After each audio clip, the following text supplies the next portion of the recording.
Hi everyone, this is Victor Torres, and this is my friend Pastor Ryan Allen. He happens to be the youth pastor at Thrive Church, where my daughter goes to the church as well.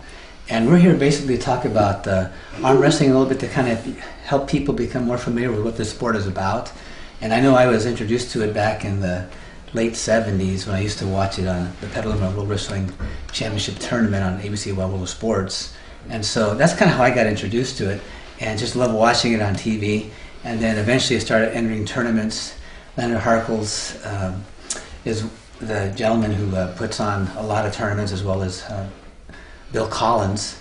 And so I thought it would be a good idea if we could talk a little bit about it. And so I wanted to first talk about warming up. It's just like any other sport. It's important to be warmed up so there aren't any injuries take place. So typically when we warm up, we pull from one end to the other, as we're doing right here. And this is specifically so we warm up our muscles so no one gets injured, obviously. And this is going across the table. And then what we'll also do is pull back, and this is called a top pull, by the way, which I'll get into shortly. And so we pull back this way to warm up our muscles when we exercise the top pull technique. In addition to that, it's really important to have a good firm grip, and it depends on what style that you employ. And so if a person is a hooker, which means that they're going to go across the table like this, and this would be a good move for Pastor Ryan because I think he said he's like 6'4", weighs 260 pounds, so his strength is, I'm sure, going to be to the inside, because I'm sure very few people can match his strength going to the inside. And so that means he would want a low grip, and he would hook me and go that way. And so once you go ahead, and I'm going to have Pastor Ryan demonstrate that move that I just showed him right there. Actually, I'm sure he already knows it. Okay, ready? Go. Okay, you saw that move? So obviously I can feel his strength going on the inside. And there's another one called the top pull, which I learned years ago when I went to the Sacramento Arm Wrestling Club. That was held by Brian and Mark Brandon, as well as Eric Wolfell, Dennis Wigner, Dave Malone, several others. And so they taught me, instead of hooking, you pull straight back, and they called it putting it in your pocket. They said, Vic, it's as if you're trying to put your hand in your pocket. So pull straight back, as if I'm aiming toward my pocket, and we come down like this. So I'm going to try and employ that move with Pastor Ryan here. So we say ready, go. I just bring over this way, and you finish the move like that. Okay, so that's called top pulling. A few things to be aware of too is arm wrestling has a lot to do with geometry and knowing the angles of a table. A lot of people think that, oh, you just kind of grab hold and go for it, kind of like with the kind of arm wrestling that you would see, like say in a bar room, which is not really a good depiction of arm wrestling, because it really, in my opinion, is a sport, and hopefully it'll become an Olympic sport down the road.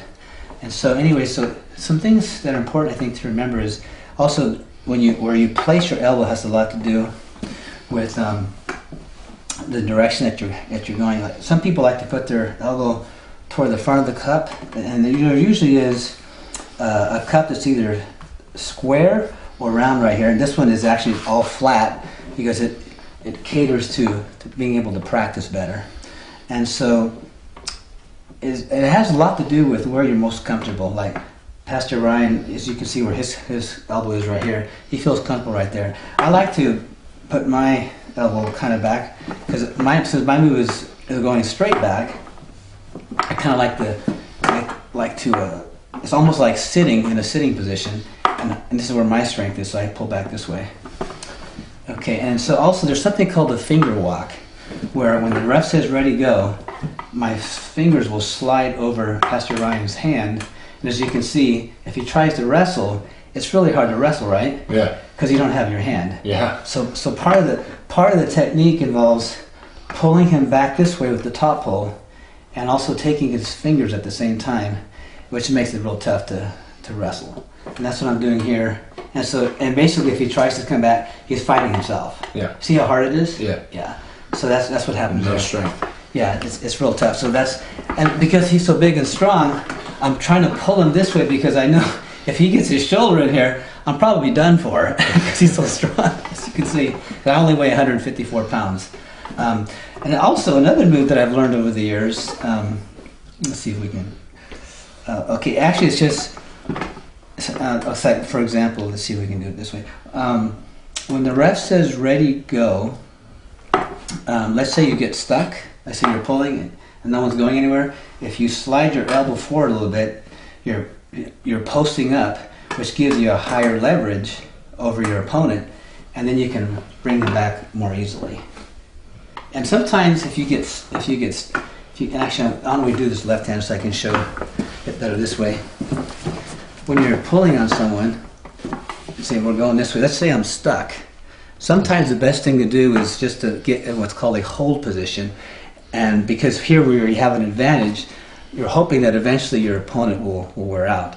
And so you have to be patient. Patience has a lot to do with typically who's going to come out on top as far as the outcome of the match. And so there's a couple of choices here. You can either continue to bring him over this way with the top pull, and if not, then this might be an option when you cup your wrist and go forward. And if not, another option would be coming around this way with the wrist like this. So you got about 3 options. So those are some of the things that you can do. We're gonna just wrestle a little bit right now. We're gonna see. So I want you guys to kind of get an idea of what this looks like. Okay. Let's see where our referee would, if he could start us off here. Okay. Rick Walker, by the way, has been one of my arm wrestling coaches over the years, and he also, I think, is a national champion in bull riding. Is that right, Rick? Yes. Yeah, and this is Rick, by the way. Right. Okay, so we're just going to try. Why don't you try and hook, and I'll try and top pull. Okay. And that way they can kind of see a little bit of what the technique is about. Okay. Okay, and make sure you have your grip. That's important. Ready, go. Ooh, he caught me. Good job. Now see how he caught me, guys, on the jump? You're doing everything right. Good job. Hopefully he'll wear out soon, because I'm not. See, guys, and this would normally be a pin because he has me below, what do they call that? It actually would have been below the pad, because there's a pad there typically. So that was perfect. And I can definitely feel his strength. There's no question. Throw a little bit more weight in that one, sink my butt. Okay. And I'll see if I can do a little bit of a top pull this time. Okay. Okay. Want to start us off, Rick? Sure. Okay. You ready? Ready? Mm-hmm. Ready, go.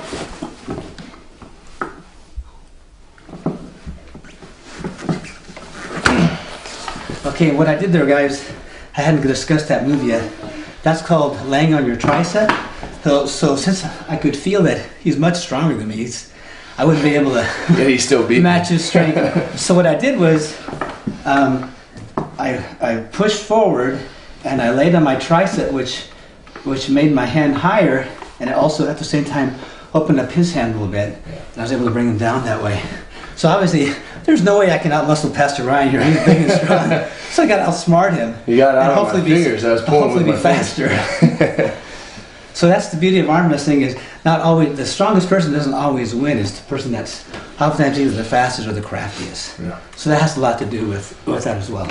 Another thing I was going to show too, probably couldn't do it with Pastor Ryan though, because he'd be too hard to come around because he has so much strength. That even if you're in a losing position and you're a top puller, there is a way to come around that. And if you slide your elbow forward, and instead of trying to come through him like this, which is the hard way as far as I'm concerned, if you come around like this, you see this? So I'm kind of going in a roundabout way. I'm coming, instead of going around him, instead of going through him, rather I'm going around him, and at the same time still pulling back toward me and bringing him over. And actually, if he knows how to do that too, he can do the same thing. As I'm bringing him this way, if you slide your elbow forward, there you go. So look at that, he's a natural. He knew exactly what to do. And we could actually keep doing this depending upon, see, look at that. He catches on really fast. He's actually never done this with me before. So that's the beauty of this. So once again, a lot of it has to do with finesse. Very good, very good. So in arm wrestling, it's like we said earlier, the grip is important, and typically the person who gets the best grip is the one that wins. The jump is important too. When the ref says ready, go, you want to explode all in one motion, because there's a big difference between being down here on the winning side or over here on the losing side. It's just a split second. They say the average match in arm wrestling is typically 7 seconds or less. So we have the grip, the jump, and the hold we did earlier. So sometimes nobody goes anywhere, and no one is moving because you're just deadlocked. And so that's when it's important to rest and to kind of look for an opening. That's real important. So the grip, the jump, the hold, and of course the pin, which we went over in several situations. The pin is when you bring the opponent's fingers, wrist, or forearm to your side of the table. And it could be what's called a parallel pin. It doesn't necessarily have to touch the table, but if it's parallel, then that's considered a pin. So we have the grip, the jump, the hold, and then the pin. That's very important. As you can see, guys, there's a lot to it. There's angles to it. I kind of, for example, like when I was talking earlier about when you're hooking, like with Pastor Ryan, I kind of equate that with like brawling, like in boxing. Like say, for example, Mike Tyson. He was a brawler. He fought for the inside. So did Joe Frazier. Whereas somebody like say Sugar Ray Leonard, or even Oscar De La Hoya, those guys were like boxers. Yes, and they fought from the outside. They jabbed, and they fought from the outside. They didn't go in toe to toe, right? Mm-hmm. So that's one of the, I think, the differences as far as contrasting styles are concerned.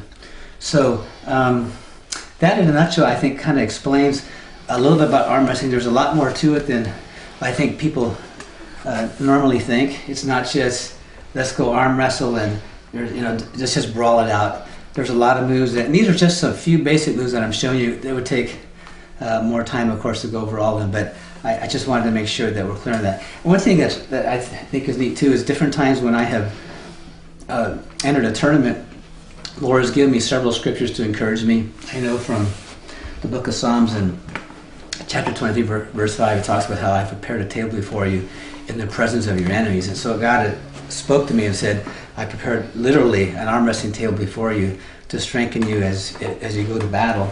And I know that in Psalm 144:1, it talks about blessed be the Lord. Excuse me, blessed be the Lord, prepares my hands for war and my fingers for battle. That one I've kind of tied in with several times over the years to encourage me. And then Deuteronomy 28:13 talks a lot about the Lord shall make you the head and not the tail. You shall be above, not from beneath. So that's kind of what I flash on, what I draw from when I wrestle, because I typically when I wrestle, it's not just to wrestle, but it's to be a witness for the Lord.